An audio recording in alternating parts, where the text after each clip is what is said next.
That's right back, Charlie. Definitely.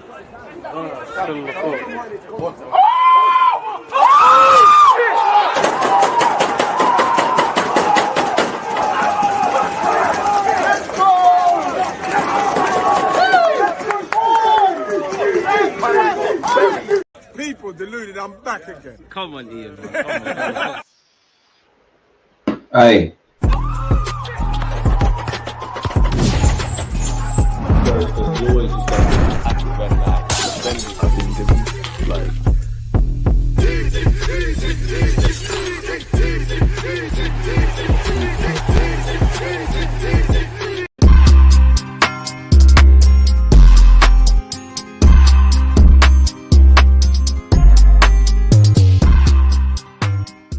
Everything seems to be going wrong, but technical difficulties cannot stop greatness. Big up yourselves for being tuned in. One love if you're on Twitch. If you're on YouTube, smash the like button. People deluded, I'm back again. Now it's a great day. It's FA Cup day. We're not involved because obviously we went out against Manchester United. And who knows, Leicester maybe could have won the game, you know, had they have held on to the lead. And obviously there was a dodgy VAR. Well, there is no VAR in FA Cup action, but we all saw the dodgy penalty, well, the dodgy goal that Harry Maguire should have been offside.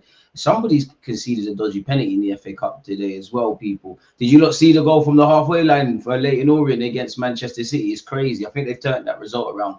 But obviously, where Arsenal's concerned, we're in Dubai, we're licking our wounds after the Newcastle game. It feels like such a long time ago that we actually pulled off not a shock result in terms of how we played against the top six or necessarily beating City, but demolishing them 5-1. The Starboy stood up to be counted. Again, Liverpool are probably going to win not just the Premier League, but at least, in my opinion, at least a double, the quadruple still on. We're in Dubai. We're second in the league, but there's still, you know, issues and the same old problems. So it's a bit of a reflective stream, man. And you lot give me your thoughts. Smash the like button. And anything you've got to say, Phil knows what we're about getting them in, man. What have you got to say? Hyper protagonist? Come on, man. Come on. Is your mic on? Sounds like you're traveling around the room. Oh, don't tell me we've got mic issues. Yeah. See, everything's going wrong, man. Don't worry, we're about to sound crisp. Big up yourself, Hyper. Assist there, man. Great assist. I should be sounding good again, man. Jarring. I've had my laptop restart. I set this for 2:30. Apologies, because I was in the gym and whatnot. I've seen that it was at 2. Bare madness is going on, man. But again, it can't stop greatness, man. We have to keep going. We have to keep going. All right, big up Hyper. You're switched on. So all of you lot can hear me not sounding myself. And nobody thought, oh, what's going on there? Something up. Hyper switched on, man. We need you in Artie. We need, you know what? You're a midfielder. You're actually a midfielder. I would have called you a fullback. Man, forgot the intro. Even that, everything was horrible, bro. Everything was horrible. Nathan, big up yourself. True Gooner, one love. Appreciate you. Make sure you're subscribing to True Gooner, by the way.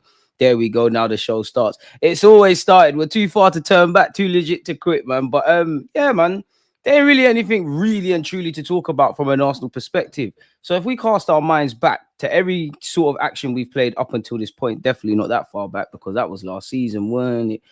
Where does our season start? Where does it start? Where does it start? Not here, not here. Gone back far away to where's the Wolves game? Okay, so we beat Wolves. I wasn't happy in that game. I'm just, again, like we said, reflective settings. I wasn't happy about that game, but first game of the season, we got a clean sheet. We scored 2 goals. We kept it moving. Aston Villa, I think, is the only time so far this season that, you know, when we talk about small margins and fine margins, you lot are all smart here, people. Big up yourselves and subscribe if you haven't. We all know throughout the course of a 38-game season, we all know there's referee decisions, there's red cards, there's all of that jazz that can play a part in the result, right? But typically, throughout a 38-game season, you know, sometimes you lose games when you deserve to win. Sometimes you win when you deserve to lose. Sometimes you draw when you deserve a little less or more from the game, right? Throughout the season, if you deserve to win, lose or draw, asterisk, you normally get that. But we all get that, what I'm saying, right? I think we, in a good way, because if you want to win a league, which we're in, well, mathematically we're in a position, we're not in a position to do. I feel there's a couple of times that's going to happen throughout a season, or, you know, depending on where you feel in other cup competitions. I feel that was the case against Aston Villa. I think we nicked it in the second half. It is what it is. A man said, damn you, I'm trying to catch up on the Kenny King show. I big up my guy, Kenny Ken. Big up yourself, boy. Don't worry, man. Don't worry. All I'm doing is making sure whether we're playing or not, you lot get the content out. Inner Circle, my favorite black cabbie in London, man. Even though I've never been in a black cab. I think I have, but I don't think that's the truth. Like, that would be a fun thing to do.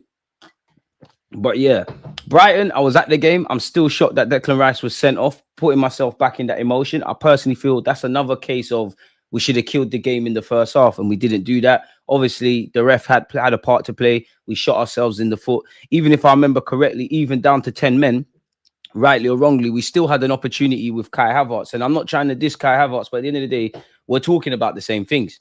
Kai Havertz at best is a facilitative squad player. I think we've drawn as much lemons from that stone as we can. I think, and this probably enlightens the problem, he's been a lot more consistent and pulled his weight up front than a lot more of his attackers, bar the young Ethan and obviously Bukayo Saka. Generally, we all saw the run to the end of the season. But that's the issue. It's a fallacy if you thought that, you know, Kai, you had a great end to the season last year. But it's a fallacy if you thought, yeah, he's arrived, he's going to play up front, he's going to get 20 odd goals. So we're paying for the same mistakes. You know, it feels like the same thing's identical. We'll get onto it, but you will get those, not necessarily smashing up Manchester City, but hit them for 5, mashed up West Ham. I think we did the same against Sporting. There's a couple of times we did that last season, but there's also several times where we've just needed someone who's going to put the ball in the back of the net. West Ham at the Emirates last year and several others. And where I look at our game management, which I feel, unfortunately, is not that of a title-winning side, there's been fine margins that have gone for or against us. The league's harsh, so I'm going to say this without context, but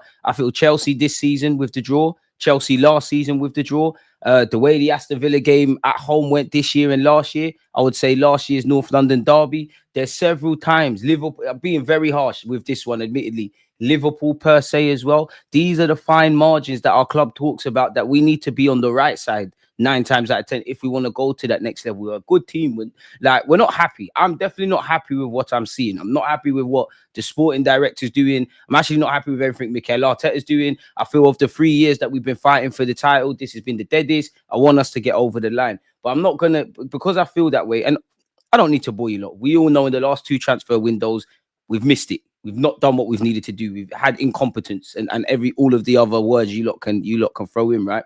But because I feel that way, I'm not going to make out that we're relegation fodder and whatnot. We're second. There's positive statistics. And that's why I get jarred, because you've done all of this. You're so close, but so far. And this is where I've come to accept, being brutally honest, it's a top 4 thing. I think Mikel Arteta and the players want to win the trophy, but they're going about it the wrong way.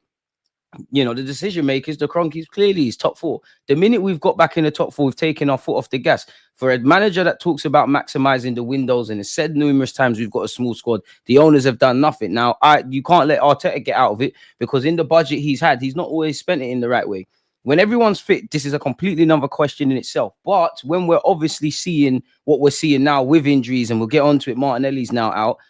Calafiori, who I think is a good player and will be, and I love him, but being honest, Calafiori, Moreno, Raheem Sterling, Neto, none of them come into Arsenal's strongest 11. None of them are necessarily in Arsenal's depleted strongest 11. That in line tells the issue. I feel a lot of fans, there's too much blind optimism rather than evidence. There is evidence. We've got a good team, fought for the last 2 years. There's many positive jazz we can talk about. As I said, I'm not going to make out we're rubbish. It's not the truth, is it? But you're hoping Kai Havertz's form continues. You're hoping that nobody gets injured. You're hoping that players that had poor seasons last year or the year before step up, and the ones that have been good are doing the madness. This does in life. You should always hope, you know, but you need to look at what's in front of you. We knew in every question mark that many of us balanced Arsenal fans had to say, we were seeing it play out, not only from last season, but this season. What if Odegaard isn't doing the business on the pitch or he's injured? What happens? Benjamin White, Bukayo Saka, what happens? Declan Rice has had one. Even the more durable players, the Sakas, the Whites, the Salibas, the Gabriels, there's been a lot of injuries. But as I always say, if the Cronkies sit there and tell me, right, we've allowed Arteta to buy as many left backs and goalies and all of these things as he wants, I have to say fair play, which is why I think everybody's in this mess. Like, you look in our defense, we've got positive questions at best. Like, there's good depth. You know, you've got good combinations. Timber can play right back and left back. White comes into the conversation. Lewis Skelly's emerged in this. You get with Saliba and Gabriel are great. I personally think we need another defender for the squad. Raya's doing his thing. We need some goalies, but we're fairly okay in the defensive third.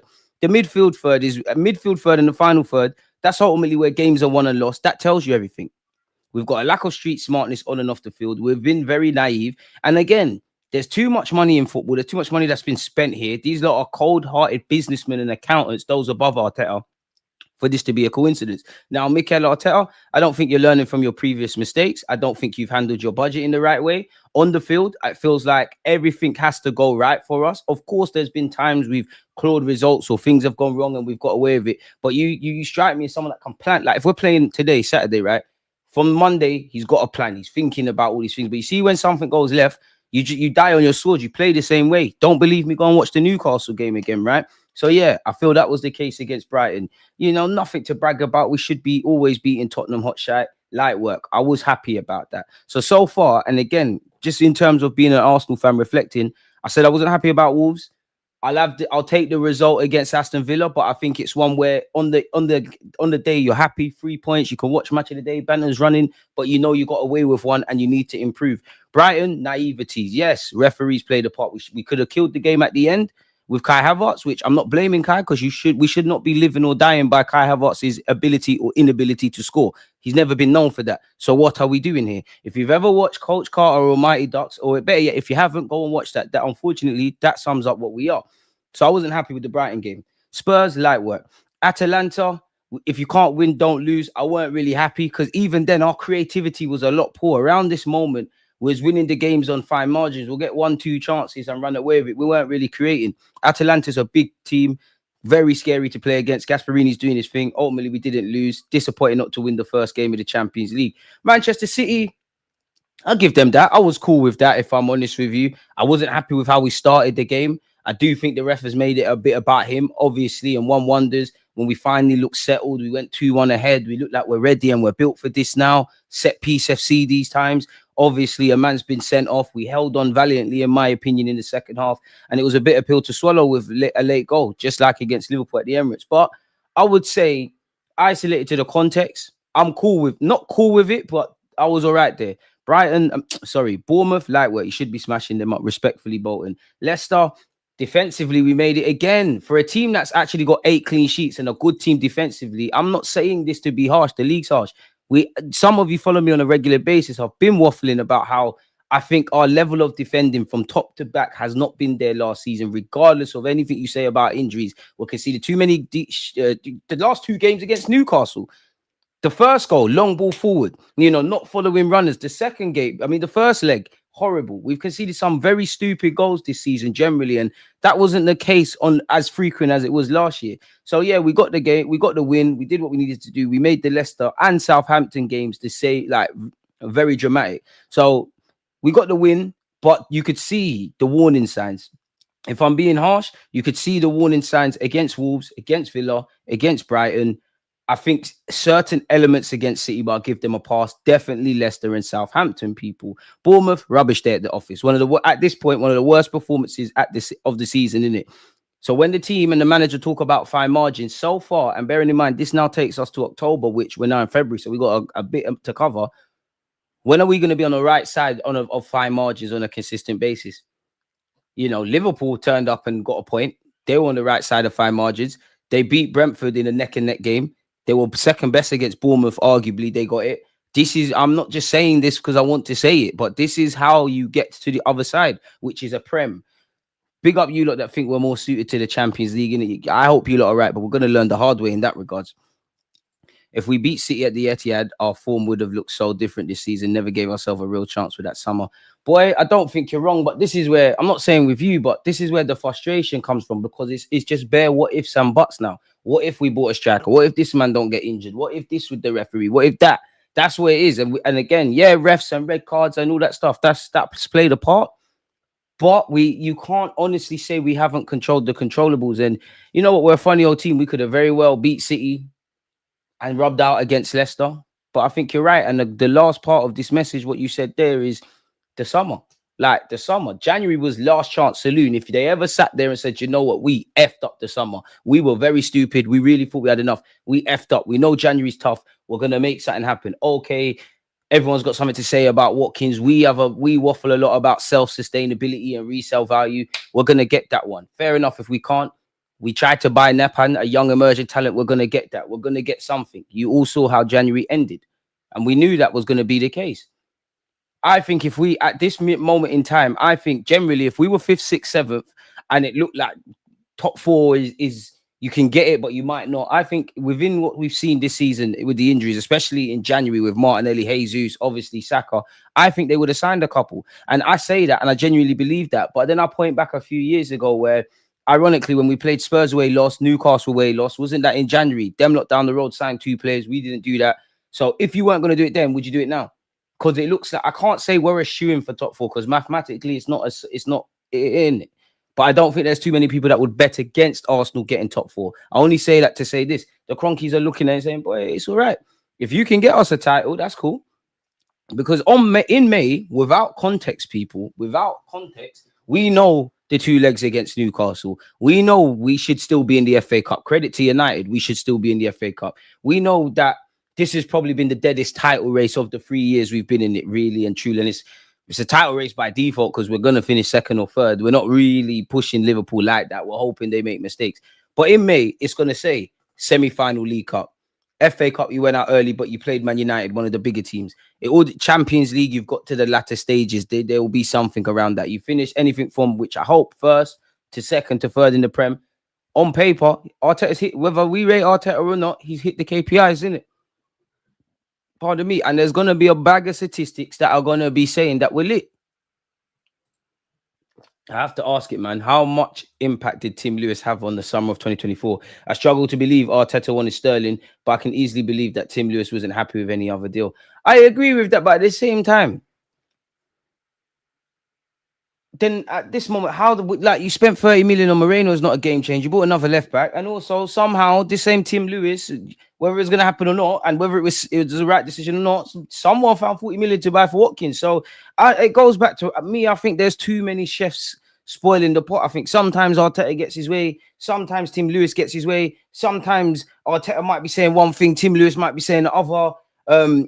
Josh or Stan, it depends which day of the week it is. One of them will get it. Edu can suggest, and he's incompetent, but he can suggest stuff, but he's a mess. It's a mess. It's an absolute mess. And again, for me, as you know already, man, this team talk about collaboration and all of this kind of stuff, then you're all in it together then, innit? Like, we ain't got no he say, she say. In the same way, I can only speak for myself, innit? But if we were top of the pops, we're the best team in the league, we're winning stuff, and all these signings worked and everything, for me, everyone gets praise. Arteta, Tim Lewis, the recently departed Edu, Jason Ito, who, boy, I mean, Jason Ito, we're hearing language come out that you're impressing behind the scenes. Now, of course, I'm not at London Coley. I'm not seeing what you're doing, right? But did we sign anyone? Saliba, Gabriel, any of them man sign a new deal? Because at best, the only things we saw in the summer, realistic, concrete kind of evidence thing, we bidded for Watkins. We all know it's an idiot bid, but we bidded for Watkins. And we heard due to Zubamendi stuff from the more credible journalists. But unless I'm mistaken, his credibility is one thing. Saying you're talking to Zubamendi is another. He's going to be wanted by a lot of teams. And has he signed for Arsenal? Have you seen Sky Sports where he's saying he will join in the summer? It's official done deal. I don't know. Maybe I'm wrong. And I'm not criticizing it, yeah. Because, you know, I think that's for another debate. But when you look at half the players we're linked with, and they're all good players, but it's fair, with the exception of Isaac, who's quality and we're not going to get him. Zubamendi, Sesko, there's defo another one. There's another one who I'm missing out. They've all got release clauses. So are you really trying to do this guy into? Really? And I'm not saying that's the wrong thing, but really. Nico Williams, that's it. And even that, whether you rate Nico Williams, Zubamendi, Sesko, this one, another, good players are going to be in high demand by everyone. So what I don't want to hear is what I said last summer. If that's your guy, go all out for it. I applaud you for the we tried thing. But you see, if you don't bring anything else in the door, you can't bring Martinelli's not playing now. You can't bring market opportunity off the bench. Whether you rate Martinelli or not, or I can't imagine no one here doesn't rate Saka. Now you're without your first choice wingers in the most crucial part of the season. A 17-year-old is who you're relying on. Take nothing away from Ethan. We all know his quality. So when you peel it back, bro, it's fake depth. There's not really depth. We needed to come into this season with the market closed, answering 2 questions. Have we signed players that immediately impact our starting 11, whatever that is for you lot, people? No. Have we improved the depth in terms of numbers, bearing in mind we're in 4 competitions? No. We have to praise the Lord, Lewis, Skelly, and Ethan, who have, you know, were part of the first team, but weren't really part of the first team, have taken this opportunity to announce themselves to us Arsenal fans, or we'd be even more fucked. And to a degree, Probably have to thank your lucky stars that I'm not saying that, I'm happy he got injured, but that in hindsight, Teeny got injured. Because if Teeny doesn't get injured, he's not here. That's one less half decent player on the bench. Big up Teeny. Nico Williams, 1 goal this season. You heard Mislintat got sacked at another club. He seems to never last long, really. To ridiculously say you don't need a striker is dangerous and crazy, but some of our fans lap it up. Tim Lewis been here since 07, says he's an Arsenal fan, but why do I feel he's just holding us back? I don't know. I refuse to believe Sterling isn't an Arteta signing. Whatever they have to tell me, from your bringing in Raheem Sterling, which is a reactive one, someone that's got a foot through the door at his previous club or technically his current club in Chelsea, you haven't done everything. Or everything you've tried, nothing's worked. Do you know how many layers you probably had to get to before you're like, yeah, let's bring in Sterling on deadline day? And what people forget, because Sterling's the poster boy of the deadline day and probably the most quote-unquote high-profile signing we made in the summer, give or take, with Calafiori, was flapping around for goalies. And then we signed one who can't play in the League Cup. Crazy, isn't it? The whole Mudryk saga was because Martinelli kept getting injured, and then we got Trossard, and the rotation was perfect. We knew that another right winger who could rotate with Saka could do the same. Instead, now that Jesus and Saka got injured and Trossard is rotating with Havertz as a striker, Martinelli doesn't get as much rest and gets injured. Anytime you've got a small squad and there's injuries, you have to run your other, rightly or wrongly, the other players are going to play. They're going to get ran into the ground. Arteta has been saying fine margins in the last 2 title races. It's just an excuse when he could have done smarter decisions. Everyone's to blame. The recruitment, Mikel Arteta shot himself in the foot, and Arteta, you're not a proven winner. Unfortunately, you're not a proven winner. I'm not saying you can't be a winner. I'm not saying you're not a good manager, but in the cups, you won the FA Cup since then. It's been embarrassing in that competition. League Cup, I haven't seen us win that in my 29 years. We last won it in 93. I'm born in 95. Haven't got over the line. Champions League, didn't get embarrassed last year, and I'm being harsh with this one, didn't go over the line. Europa League, didn't go over the line. Premier League, not getting over the line. And as great as City have been in the last 2 years, excluded now, as I've said, and you can go and see my videos, because I haven't lied about this, before I look at how good City is and how great Pep is as a manager, I think we've shot ourselves in the foot. Getting over, and the players as well. Like, as a club, we man don't want to get over the line. Or we stop waffling about what we're good at, turn it into great, and actively look at the areas we struggle and make that to a competent / outstanding level. It's all ifs and buts. But there's an alternative universe where we had the summer last year of game changers, where in January, we made a mess of it in the summer. We're going to bring 1 or 2 players into somewhat salvage stuff. So ifs and buts and hindsight, and these are not even learning from hindsight and applying better foresight, which needed to be done this season. If nothing changes, unfortunately, smash the like button, people. Not unfortunately to that, but as you lot know, if nothing changes, nothing changes. Even this window, don't know what Jason Naito was doing with Zinchenko when Dortmund and Atletico had interest, should have got him. Need more ruthless decisions. Sterling isn't our place. Chelsea's could have terminated his contract in Jan to facilitate a Premier League loan or another winger. For me, and I don't know the names, but if you've got 40 million to bid for Watkins and that's not happening, really and truly, striker's one thing, but you couldn't find a little project winger.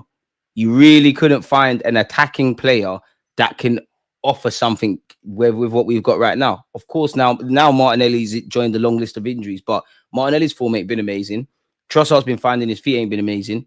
Ethan is our best attacker right now. Kai Havertz is probably the one out of the more senior players that's pulled his weight. So you really couldn't find anyone. Because in the summer, there's going to be wingers we're linked with that we're not talking about now, and in years to come, they got to start somewhere. Arteta also should have been braver with selling Kivio or Zini in the summer if it would have gotten us a forward. Big up yourself, Riley. I don't feel it's right to blame the players for the performances, though. The players themselves were defeated by the summer window, blue in the face, now saying we needed proper reinforcements. I do think the players feel a bit winded, naturally, because, again, I can't remember the game, but Declan Rice said, the gaffer had to play Tierney left wing. I'm sure he wants to bring someone in. So maybe in another world, Arteta was sending messages via the press, even though he shot himself in the foot. The players can see it, but I disagree in that, bro. Like, end of the day, the players are the ones playing, bro. Like, I hear that. You're right. There's logic with that, but I don't think that, no, because when the players are playing well, doing their thing, like against City, I'm sitting there, everybody stood up to be counted. The players are playing. Anyone that's played football, which you have, forget the Prem and all the things we're talking about. It's personal pride. It's personal pride. These are professional athletes. They're some of the most self-respecting individuals in the world. Nah, man, they're to blame as well. Newcastle's the perfect game. How many times have you lot heard me say you sign up for certain things when you don't do what you need to do in the market? Newcastle was the best case study of why you need other midfield options because Partey and Rice looked spent and got ran ragged. Clearly a striker. The players weren't that. You can't move like that at St James's Park from the start. And at a minimum, when the VAR, which was the best defending on the night, when that saves your bacon, you need to wake up. Mikel Arteta not changing things, bullied by Eddie Howe. His record against you is great, and I genuinely think that 90 minutes you got bullied. He exploited your high line and you didn't change that. Set up great traps with the press, which led to Raya's mistake. Obviously, Raya's got to hold that because he's doing stupidness as well. But playing out from the back, that's going to happen. That could have very well easily been Saliba. You're bringing on Calafiori right back when there's 15 minutes to go. And that's a thing with Arteta. I'm not even talking about the subs and stuff.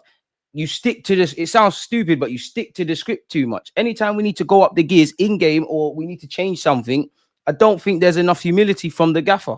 And this is why we're all to blame. Well, not us fans, because all our job is to support. And for what it's worth, support doesn't mean not healthy criticism. I don't know for effing and blinding, we're not here to do that. But when we're winning, one thing I hate about Arsenal fans is when we're winning, you see the same way, like if we won all of these games and, we were top and everything, they wouldn't tell you to stop being positive if I was gassing Arteta, gassing these players. Like when we go on these little runs or win games, they don't speak about the negatives. Because as we've seen so far, there's been negatives in certain positive results. When we lose, it's all hush-hush, it's all nice. And I'll be real, fans like that are too nice. They've never played football at any level. Forget on the pitch, they've never been in the changing room or whatever, and they understand how people talk to each other. And you think that I know there's this image of Arsenal doing this kumbaya stuff. You think people are not effing and blind in that changing room? You've never played the game, and that doesn't matter what country you come from or whatever. Like, it's nonsense. Look, we've come a lot. Like, bro, Vieira, Omri, they're nice people. They'll help your mum with the shopping. They'll help an old lady help cross the street. But you see, when they're fighting their opponents, let alone their teammates in training, it's fighting each other. We hate each other because we want the same commonality. We have to go to war with each other before we go to war with the world. It's too nice. It's too nice and kumbayari and all of these things. And again, whether you agree with it or not, why do you think Arteta has the dog called, as cringy as a lot of this is, doing the lemons, the dog called win, all the stuff around the Emirates with past and present? It's to create an atmosphere like that. Football's gone too well here, but anyways, wasn't happy with the Southampton and Leicester game. Smashed the like button. PSG, I think that was one of the better nights of the season. Bournemouth, we were crap. Shakhtar, it was a bit of a dull one. We got through it. Liverpool, I think going into the game, we was a bit concerned with injuries, but we stood up tall, shot ourselves in the foot, didn't know whether to stick or twist. And boy, it's all ifs and buts. But had we have beat Liverpool, I might be looking at this running differently, man, because yeah, man, if we turned up against Bournemouth and Liverpool, it's all ifs and buts, but that's an extra 6 points on the board. I could be looking at this Premier League race differently. But again, I was doing this last season. Going to do it this season, did it the season before last. So Liverpool, I think I said at the time, if you offered me a point before, I would have taken it. It's Liverpool in it. I definitely would have taken a point regardless. I'm sure Raya had to pop off a great save from Salah, but it felt like 2 points dropped. Preston, big up Preston, light work. Ethan announced himself. Newcastle, we didn't turn up like Bournemouth. Again, another time, you can't rock up at St James's Park and behave like this. Until beyond the obvious areas we need to fix people. But for me, until I can have proper confidence that we can go to St. James's Park, to Anfield, to these kind of grounds and be serious, it's always more hope than concrete evidence about winning leagues. Inter, I think creativity was an issue. We lost, got done dirty by a pen in terms of creating and taking chances and all of that jazz. This has become a theme now. This is reflected in that game. It is the end of the world to me because I would have wanted to win, but not one I'm going to scream and shout. Chelsea shot ourselves in the foot because we were shit. It was a great goal from Pedro Neto, but again, stupidity and what led to it. Nottingham Forest, fair enough, dealt with the business. Sporting shouldn't have conceded, fair enough, give you your credit. West Ham, give you your credit. I would say though, going back to what I said about game management, there was a weird period in that West Ham game for me where we went 4 goals up and foot was just taking off the gas. And if you didn't watch the first, it felt like 20 minutes with 4 goals up. I could be wrong. But if you never watched that and you didn't look at the scoreline, you would have thought it was 0-0. These are the little minor things to go to the next level beyond personnel.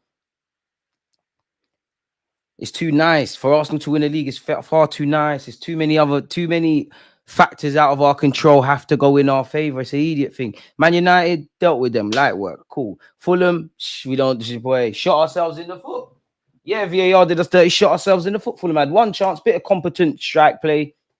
Is what it is. Football's decided at both boxes. I feel you see the theme here. So I've said it about Fulham. Monaco did your business. Inability to break down low blocks. Credit to Sean Dyche. Shot ourselves in the foot. 2 points dropped. Well, point gained slightly against Fulham because we were behind. 3 points dropped. Well, 2 points dropped better yet against Everton. Crystal Palace dealt with them in the cup. Mashed them up at their place. Obviously, it was disappointing in that game to win 5-1 because of the Saka thing. But this is why you need to have balance, because we've seen a couple of against West Ham now, against City, against Palace, Sporting. Like last season, a couple of times we'll pump up teams, score 3-4, whatever goals. End of the season, people will have quote unquote decent, not decent to win a league, but decent goal scoring form. People go through great purple patches. People tell you about 91 goals and all of this, which for me is good, but it needs to go to the next level. That tells me that our attacking issues aren't as bad as we might be making out, but also they are. You need a striker. You need someone that can do what Saka does on the left, let alone that fucking 50%, sorry. We're carrying too many players. If again, and I'm putting on wanting to win the league, we're carrying too many players. Nice lads, all of that jazz. There's only a few players that are really, really with it. And the players that I feel are carrying, they could do a job on the bench. The Gabriel, I'm not saying they can't leave, but the Gabriel Jesus of this world, the Martinellis of this world, the Trossards of this world, the Kai Havertzes of this world. If you lot's form is out of this world, you play. But you lot should be secondary options. We take squad players, try and make them regulars. And even that, Kai Havertz, you'd brought in to be a midfielder. It was a short-term fix initially with you going up front with Jesus. You did your thing, but we, as a club, trying to make that a long-term solution. But then people want to look down at Ollie Watkins. Oh my God, 19 big chances misses. It's XG is the same as Kai Havertz is. The same things they said about Ivan Toney. And I'm not saying these guys are the be and end all, but people twang themselves, and it's all rooted in misplaced copium. So yeah, reflection thing. I'm not gonna lie, I can't really remember the Ipswich game apart from Lewis Skelly giving it to Calvin Phillips, but we maneuver, we won. Brentford, we maneuver, we won. Brighton again should have killed the game in the first half. Not really got the quality. Yes, the penalty, but you leave yourself susceptible to these things. Kill the football game before it kills you. Newcastle, horrible. Man United, great from them, and Newcastle from us, horrible. Spurs, we did what we needed to do. No rate. Well, obviously, I'm happy that we done the double against Spurs, but light work, they're very shit. Move on, innit? Do I need to even speak about Aston Villa? Just in case people misunderstand me. We went 2 goals up. It's 2-2 there. These are the fine margins. These are the fine margins. How many times are we going to take the lead or be in leading positions and not see it through? Pardon me. Brighton, whatever and again, without context, it's harsh, but just dropped points because things went against us against Wolves and we did it. We've now seen what I've said. I think Chelsea, I think Liverpool, in terms of we were in good positions and we didn't get it done. That's Brighton times 2 now. You know, you could throw in how we started against Fulham. That's evidently Aston Villa, which we should have learned them lessons with Aston Villa, just going back to the game early in the season. These are the fine margins. That's why we need better talent. We need our manager to try things. We need him to arrest several things from a coaching aspect. The whole club need to really fine tune what they're doing with depth and what they truly want to do if they want to achieve stuff, in which I think they've achieved what they want to achieve. They just care about top 4. No 2 seasons are the same, but you cannot tell me if you've genuinely been watching Arsenal week in, week out, that you have not seen this whole script play out last season. The minute is Liverpool's basically confirmed to win the league and the pressure's really off, we know what, respectfully, I know these boys are going to pull off some shock results. They're going to play very well, which I hope so. So yeah, Dynamo Zagreb dealt with them. We all know the Fulham game. We dealt with, the Wolves game. We got the victory. Girona, we did what we needed to do. Man City's probably the result of the season where the Premier League's concerned.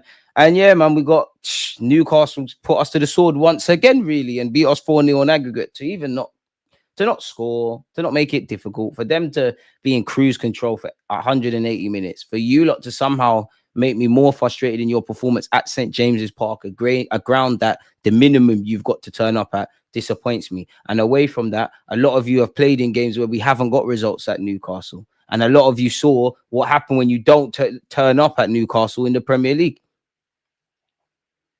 And even that, if we strip it all the way back, not even 2022, 23, because that was actually one of the shocks of the season for me when we beat Newcastle at St. James's Park. The year before, was it, when we was fighting for top 4? What happened when we went to Newcastle? How many times we got to put a hand in the fire? And this goes for the whole club. We got to put a hand in fire and get burnt before we learn that maybe we shouldn't do that. And this is what I mean by it's happening. It can't be coincidence. It can't. Us with our limited resources, armchair experts. I know we think we've got all the answers. If we're saying this, what are they saying? They're either saying two things. They're either agreeing with us and they're not changing it. So what's going on? Or they genuinely believe that, people, we've been unlucky. And if they believe that's an idiot thing, either way, that's not going to win us a Premier League trophy. You have to be harsh. Not harsh without context, but you have to be harsh. The world don't care about our injuries and red cards, and we're 20 plus years without Premier League. Nobody cares. Nobody cares that Kai Havertz was down on his luck, voted flop of the season. He's doing all right now at Arsenal. Nobody cares. Winners win, losers explain. And we're always explaining. We're always doing contexts. We're always doing all of that. Get over the line. And some of it, a lot of it is a mentality thing. There's so many things. So, yeah, and that leaves us with the bye, really. Now we got to play Leicester, West Ham, and so on and so forth, man. Should we see where the results? Let me try and guess what we do. I'm going to say Leicester win. Big up Leicester, but I just feel, you know what, these lot are going to be right on it. Come back from the bye excited. I think they'll deal with them. West Ham is a bit nervy, but I'm going to say W against Leicester, W against West Ham. Oh, Forest to beat us. L at Forest. W away at Man United. Mainly blind optimism, just his top 6. W at Chelsea. Chelsea coming to our place. So I've gone W, W, L, W, W. I think we'll fuck up against Fulham. I hope I'm wrong. I'm gonna say draw. It just feels under Mikel Arteta, Everton away just seems a bit fugazi. So I'm gonna say, what have I said? W, W, L, W, W, draw. And I hope I'm wrong where I've said draws and losses. Everton, I'm gonna say loss, Not because I want to. I'll be real. For obvious reasons, Nottingham Forest's form's great. I remember in the 2022-23 season, Southampton away, Nottingham Forest away, we kind of messed up. And even in a couple cup games, we've effed up at Nottingham Forest, and they've got the bit between their teeth, man. They're on it. They're having a great season, respectfully to Espirito Santo and all their players. So I think draw against Fulham. I think a loss against Everton. I think we'll beat Brentford. Anything can happen in football, as you know. I think we'll beat Brentford. I think we'll beat Ipswich. I think we'll beat Crystal Palace. Bournemouth are serious. And Areola's having a good season. I think he got Player of the Month. Manager of the Month. And them games there become a bit dramatic. You know what? I'm gonna go with a W. And oh my god, the end of the year is spooky, Ooh. Anfield, Newcastle, Southampton. Aye. Ooh. W Bournemouth, L at Anfield. And I want to be wrong on all the L's and all of this kind of thing, yeah. But if there's one game I want to be wrong at, is Anfield, man. I'm tired of going to Anfield and getting smacked up. It's not like it's away from the winning the league and all that stuff. It's demoralizing. Like going to a place where it's a write-off. Slightly, even though Man United are rubbish and we beat them at Old Trafford last year, we haven't got the best of records. I say recent years, a large period of time at Old Trafford. Even Southampton, with the greatest of respect to Southampton, anyone can be anyone. I shouldn't be scared of Southampton. That should be a walk in the park. St. Mary scares me. So I'm going to say W Bournemouth, L Liverpool, Newcastle. I want to say draw, draw against Newcastle. Pressure off Arsenal. We're going to cook Southampton on the last day of the season, innit, man? What's good, people? Mash the likes or may your Nando's be dry. Apartment of Defense, as the man said, smash the like button. Camstar, Manny, one love. What have you said here, Nathan? My reflection is our season, although second, has been unconvincing despite our place in the table. It's a false image, bro. It's a false image. Realistically, it's a bit like Liverpool. Like Liverpool are the best in the league, and it's no shade on Liverpool. They're the best in the league. They're a million years away from everyone, but nobody's good. Like Liverpool, I'm pretty sure if you ask Arne Slot, they're probably going a bit better than he thought. He probably doesn't think they're in their final form. He probably reckons there's chinks in the armor, but they're up there. Everyone else is down there. And then you've got Liverpool up there, Arsenal are here, and the other teams are below us. Like, we've got a bit more consistency and been putting in results. So I can't say it's in spite of everything, but it's in spite of everything. I can't say it's a false image because ultimately the table doesn't always tell the truth, but it doesn't necessarily lie, innit? I know when they sat there and said Arsenal were the best team in 2024, I get it, but City won the league, bro. Like what the fuck? The best team doesn't. They always say the best team doesn't always win the Champions League, which again I agree with it. But then being devil's advocate and being honest, you can't say it's not. You can't say the best team doesn't win the Champions League because at the end of the day, they need to go out there and do it. So yeah, man, that's us. And at the end of the day, man, we got it all to do, man. I do have hope for Everton against Liverpool, but Liverpool have a game in hand on us. They're 6 points clear. Too much margin for error. Too much. It would be romantic. It'd be probably the most romantic title swing. I've seen it. It'd be one for the ages if we somehow turn it around and the title's not going to Anfield. But the way it's moving, they're wrapping this up before the season's done. It's looking like Guard of Honor settings. It's peak. And then you look at Liverpool's games. Obviously, weird things can happen. I don't really care for fans that are going to do this. Oh, Liverpool are in all the competitions, man.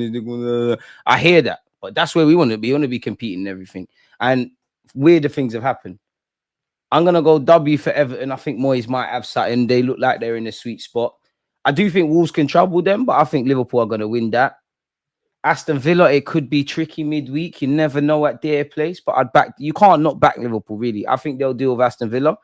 I think statistically, they've actually not got the best of records at the Etihad, but I back them to win there. I back, you know what I'm saying? L, W, W, W, draw against Newcastle, smoking Southampton, smoking Everton, W against Fulham, smoking West Ham. Maybe a little, and they've got margin for error. Maybe a little freak result against Leicester. I only say that because we're approaching that period now where the teams that are in relegation zone are going to get relegated, whether they go down or not, they're going to pull off some random results that you never thought would have happened. But W Liverpool definitely need to get a W against Spurs.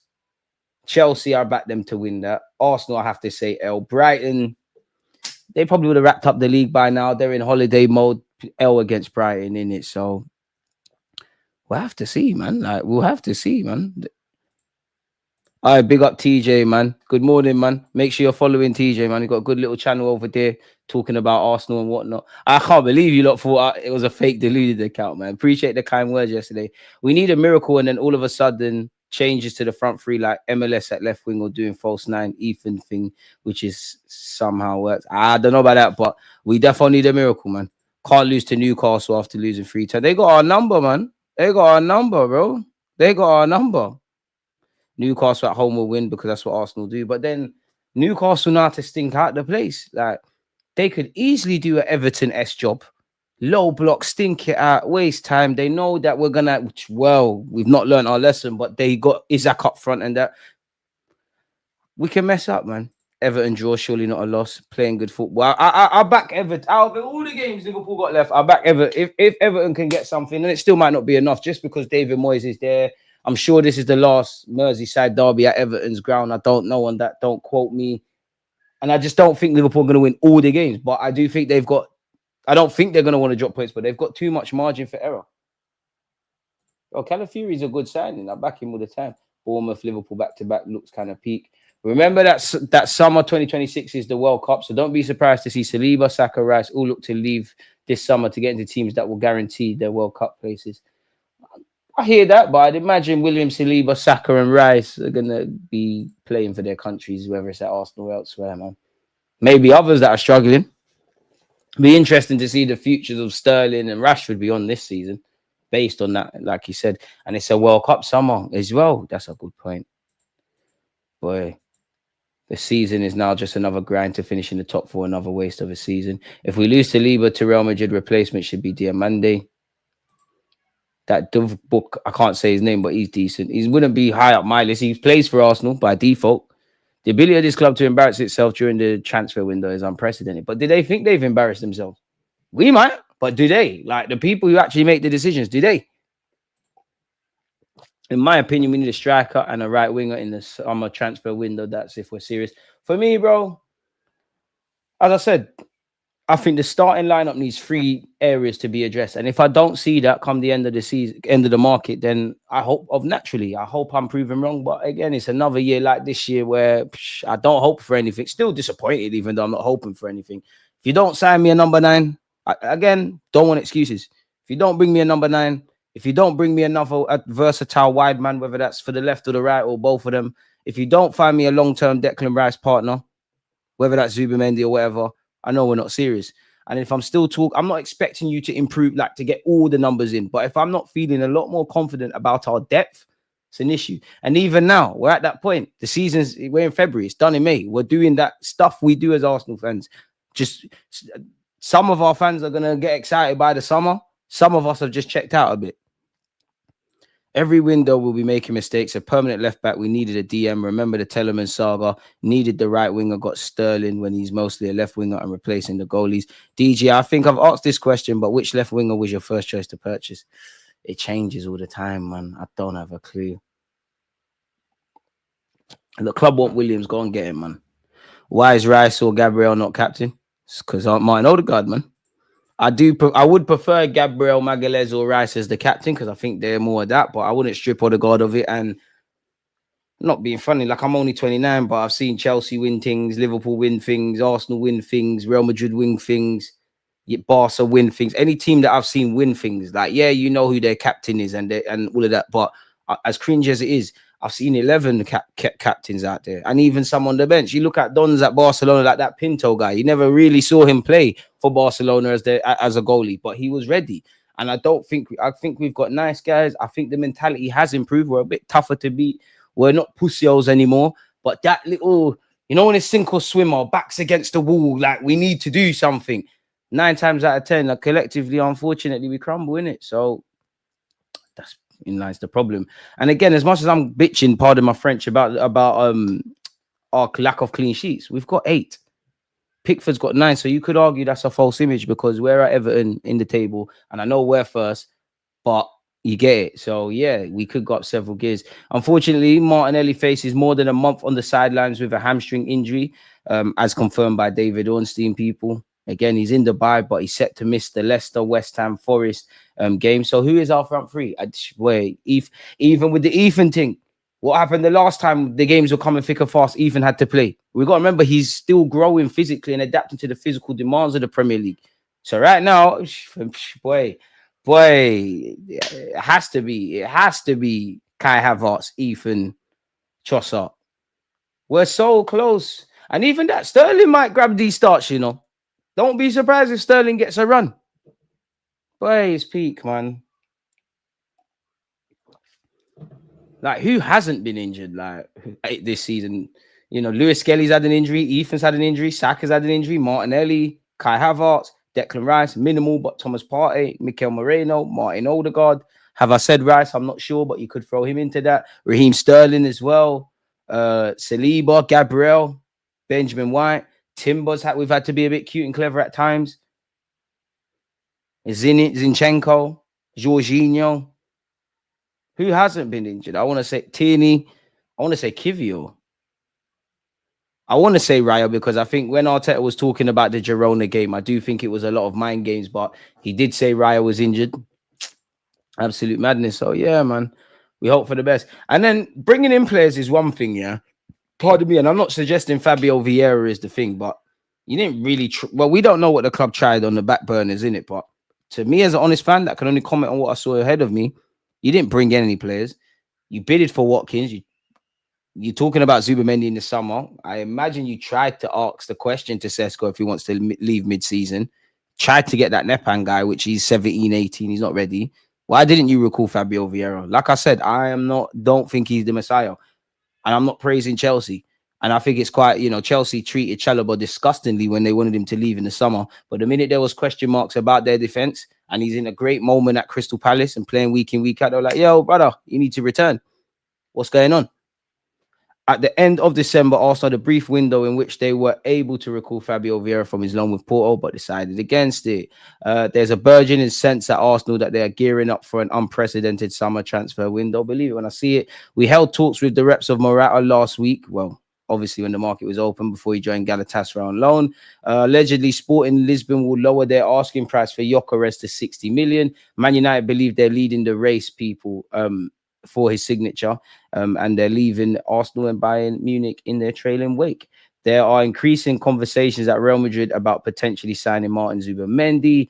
Newcastle value Isaac at 150 million. So if you still believe you could get him, and I want to be wrong, by all means, if some crazy universe Isaac's an Arsenal player, I'll be the happiest man in the world. Make sure you click me up in that. But absolute myth. Cunha's Wolves' Cunha has a new release clause of 62 million. We're not going to do that.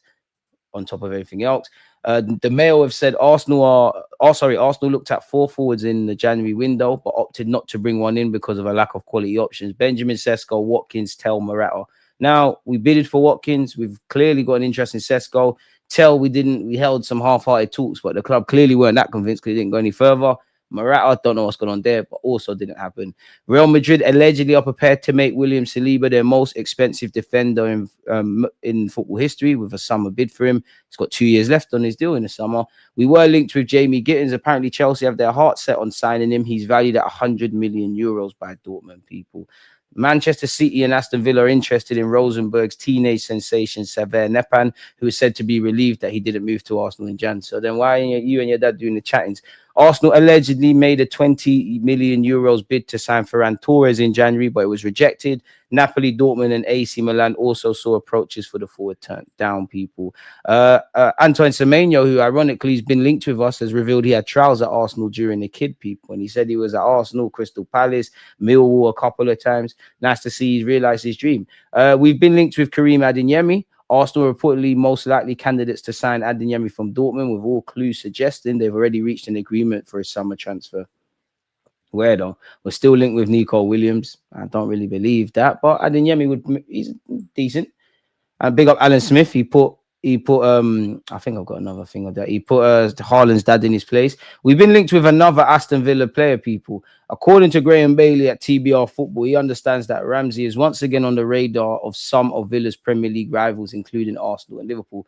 The 23-year-old is held in very high regard and enjoyed a strong campaign on the Emirates, despite a 6-week layoff due to a hamstring injury. Probably unfortunate that Morgan Rogers draws all the plaudits. Very good player. Can see why he play at Arsenal. But when you speak to Villa fans, they say a couple of things. They say he gets injured quite a lot, and they say he flatters to deceive, and that he's one of them kind of guys. He might score or assist, but he hasn't necessarily done anything across 90 minutes. We could do a lot worse, man. But I don't think we're grabbing him because I don't know what Aston Villa are gonna ask for. And I don't think he's a good player, but I don't think he directly would be a long-term partner for Declan Rice in that midfield, so he wouldn't be a priority. Allegedly, we've called our interest in Ajax's Joao Hato as Chelsea and Liverpool remain keen. Better off going to Liverpool. Karim Adeyemi apparently has new agents, people. He didn't want to leave Dortmund in January, but he's prepared for a new chapter in the summer, and it's one to watch in June and July. Somebody mentioned the World Cup, and I wonder how much people would want to stay at a club or move ahead of the next season, 2025-26. It'd be an interesting one. Alan Smith is bang on the money when he's talking about Haaland's dad. You didn't win much. Back in your box. You can't live your life for your son. No, you can't. And Alan Smith, I'll do you one better. Like father, like son. The apple doesn't fall too far from the tree. You can see why he's a sassy one. He probably was the one that was pregnant with Haaland. Seems like he's a very, very poor man. I ain't going to read this to you people because I don't really want to hear it. But apparently we're using the Dubai trip to work on a new set piece routine. Again, I'm not saying I'm no football expert. And I'm not saying you lot are. But like, this is why supporting my club at times can be a mind games, because that sounds great. But wouldn't you be doing that anyways? Oh, you're in Dubai. You're going to, the analytical team are going to look at the amount of goals we scored, how we scored them, the ones we conceded, how we conceded them, and obviously try and make us attack and defend better individually and collectively. And it is a chance to work on set plays. It sounds great, but maybe I'm naive in it, people. Good news is Gabriel Magalhaes won Player of the Month for Arsenal in January. He deserves his flowers. He stood up tall this season, really. Yeah, he got ripped against Isaac, but it is what it is. Finally getting his flowers, people. Let me get back into what you lot are saying, because that seems to be everything at the moment, man. Stressful times, man. Stressful times. Look at Liverpool's schedule. The schedule could F them, but if there's anyone that does this, it's Liverpool. Them players have done it before and had seasons where they've won things or they've won multiple things. It is true. You never know. You never know. Question: do you think we win the league if somehow we win all our remaining games?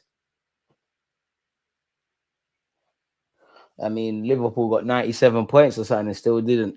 You'd have to.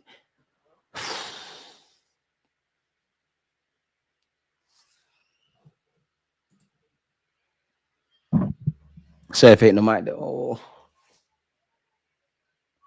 Yes and no, because I think if we do that, I do think Liverpool will drop a couple of points. But then I want to say yes, but I also think there's a reality where no, bro. I'm going to lean towards no because I'm moving the romance. Hey, fairs, especially for not firing. They'll low block and hit us on the counter is peak, honestly. We're saying whether we win, lose, or draw, we're saying the same things. How are we going to score goals? Exactly. And you're putting the shoulders on Ethan. Ethan, you know, the Everton game, he kind of struggled. He's starting to get in a sweet spot, be consistent in that. But again, it's too much on the set. The Prem is one thing, let alone the Champions League. And again, these men that are going to be fit, they're going to get tired. Arteta's going to have to use, I don't know, the Sego Juniors, the Kion Edwards, the Nathan Butler, or Deji. They got to be on the bench and utilize. Our bodies are dropping like flies. And we have to hope and pray there's no more injuries. But reality is, this is football, bro.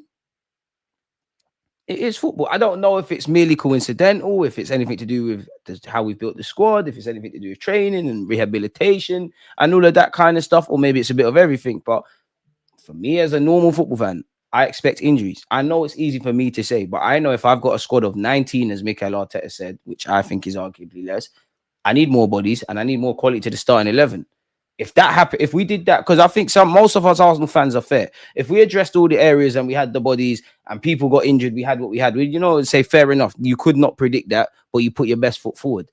Where the issues around goal scoring, around injuries, and all of the stuff, the open play, creativity, and that, they've been here. They've been here, and because of our form, or not even necessarily our form, because our form isn't the worst.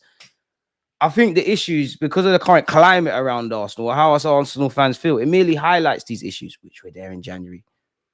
I would forgive the club a little bit if any of these problems we're struggling with, like, they just reared their heads today. They've been there. Some for a year at the very minimum, some for years. Odegaard is more of a cheerleader than a captain, 2 week, harsh. Big up Odegaard, man. The set pieces aren't set piecing with Saka out. It's sadly becoming a problem. Oh, it's open play, man. Well. Are we surprised? Kimberly, if you're surprised, which I know you're not, let us know, man. We're not a big club, my bro. We just identify as one. We're not serious DG peak times. We're a big club, man. I ain't crying about injuries, but you're just going to hear what you want to hear. Odegaard is becoming so lazy and disinterested. I just think he's not doing the job. I don't think he's lazy or disinterested. You're just not doing what needs to be done, man. Trossard is the only man standing. Odegaard needs competition. That was ESR, then Fabio Vieira. Now it's Ethan. I hear that. Raya was injured when Jack Porter played. Yeah. So, yeah, who hasn't been injured? It makes sense that everyone's injured with a small squad. The last thing the club want is a Conte-like explosion in the pressure from the manager. Any of these real dons out there will throw the board to the roof. Fabio needs some protein shakes to play in the Prem. I'm with you, Guled, but I just don't think it's you, Fabio Vieira. Now, if you return next season and you're a madman, I would say sorry. Some players I don't think are suited to the league. Obviously, you could say high and physicality, but like beyond the difference in class, just by what they look like and all of that, Bernardo Silva ain't no giant, or neither was Santi in comparison to Fabio Vieira. Somehow they got with it. I don't think Fabio gets with it. Like, I don't think Arteta trusts him either. You bought the player because a couple of times, I think it was a season, you bought in the season, he was wearing this, innit? In the last 2 years, when I've been going to the Emirates on a more frequent basis, you can see Arteta, big up Kenny Ken. Kenny Ken said it. Check out that video after this in relation to Pepe. You could see Fabio Vieira, Arteta shouting at Fabio Vieira. Like, Ethan is what you tried to do with Fabio Vieira. It didn't bang. Ethan can play as a 10, long-term at 8. I don't know if he'll be a striker, but Arteta himself said he'll be a striker. he's emerged as a real prospect on that right-hand side. And I wonder if that tips the club's thinking in relation to an attacker on that side, because you've got one now. I don't know. And to be fair, slightly, goals might not be it. Yeah. I think Ethan's fast becoming one of the best finishers in our first team. Like, he's already got the little trademark shot. I was watching all his goals again. Summer hype. When even then, we are not ruthless on certain man. We tried. It's like a song on loop. Same old talk, start delivering. Tim Lewis would lose all his hair if he paid 150 million for everyone. I'm all right with Saliba being sold. Better him than Magalhaes, to be frank about it. Oof, I don't want any of them gone. Adeyemi is holding bench at Dortmund, right? He's in and out the side. But I don't even think he's a difference maker like that, but he helps us. 2 years left on them, man. We can't let Saliba go for free. I know Mbappe's gone for free, but Saliba going for free. If it comes to it, like what? He'd have 2 years left on his deal. If it comes to it, we need to be big boys and say, you know what? Safe, man. Can't begrudge a man for wanting to play for Real Madrid. And Real Madrid's free transfers, you know. If you get Trent to go with Rudiger and Alaba, I'm missing someone else out. I just said it, Kylian Mbappe. Boy, we can't create from open play and they're talking about... Isn't it weird how we have kind of scored from open play again a bit and the set pieces have dried up? It's weird, man. City got away with one today. Magic of the FA Cup. Liverpool did hit the jackpot with Gravenberch. I mean, I think football's weird nowadays in that normally if you're a talented player like at Ajax, you learn your craft there, you play. Unless you're like Neymar, who people forget. Neymar left Brazil at 23.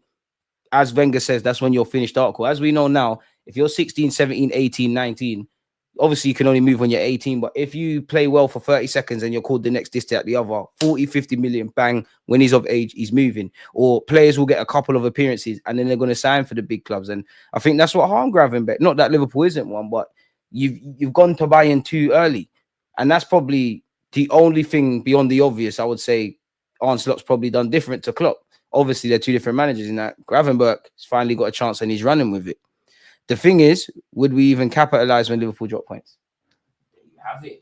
There you have it, which we've stumbled a lot of the times. We are not clinical and we'd have to rely on Liverpool dropping points as well, not happening. And that's the thing. If you want to be a title winner, to say you're not clinical, it's a myth from there, isn't it?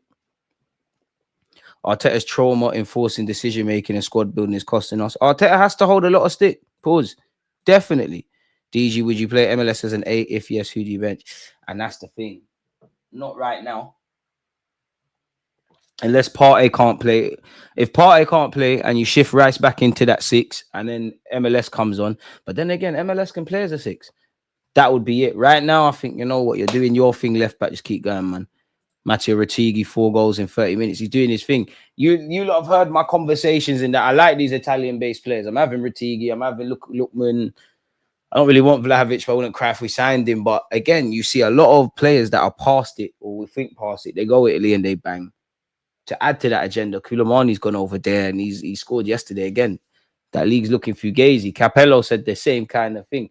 We need that Jarrell Hato at left back, left centre back. We will never worry at left back ever again. We're not going to spend whatever Ajax won, 50 odd on Zubimendi. Assuming this all happens, 50 odd on Zubimendi, about 60, 70 on Sesko, Nico Williams, 50 odd million quid.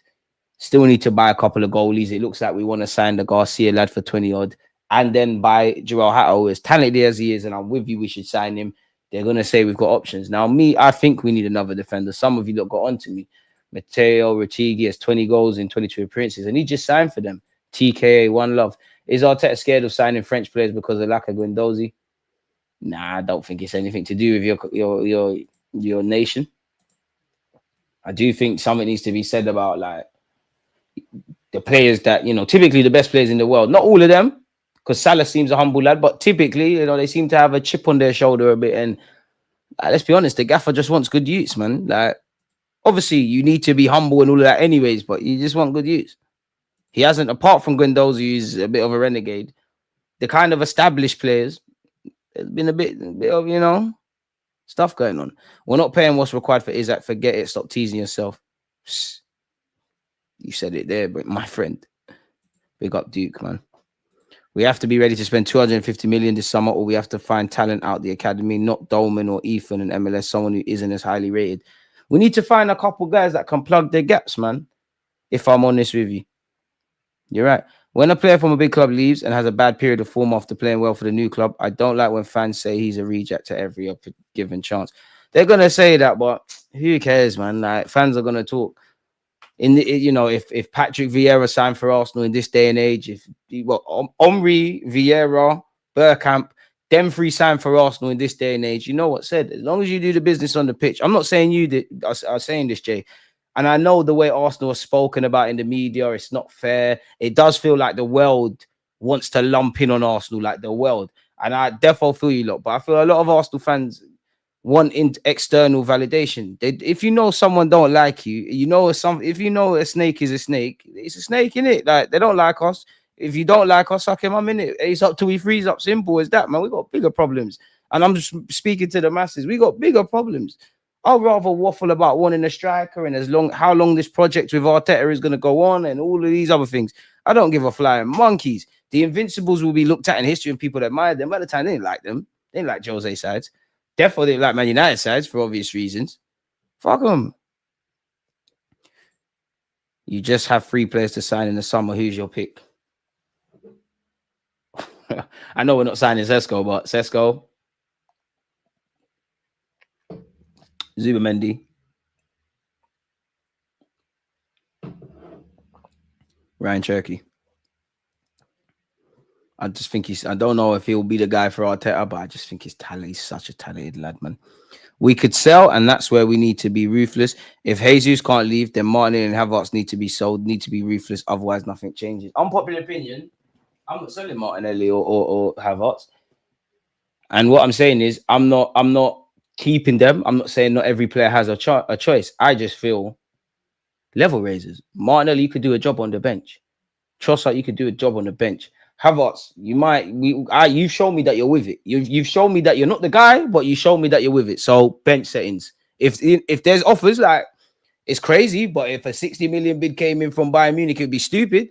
Havertz, I don't think we're ever going to get this chance again, my bro. Safe. Because the way I want to move next season, Kai, if you play midfield and your form's out of this world, or you play up front and your form's out of this world, fair play. But I want a midfield and a striker. By default, you're on the bench. Gyökeres is cold, man. Why is no one signing him? He does work for the national team as well. He'll probably be on the move in the summer, in my opinion. Isaac, Xavi Simons, and Hatto. Boy, we'll have to see, man. It's going to be... And like you said here, the haters should be added fuel anyways. Exactly. To be fair, I don't think the club, rightly or wrongly, are listening to the noise, but need to stand up to be counted. King Winter Soldier, one love, man.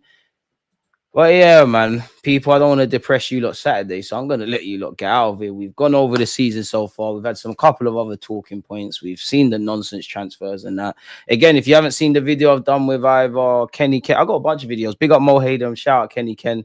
You know, DG Entertainment still here, man. So if you haven't subscribed, make sure you're doing stuff. Smash the like button. Safe, man. You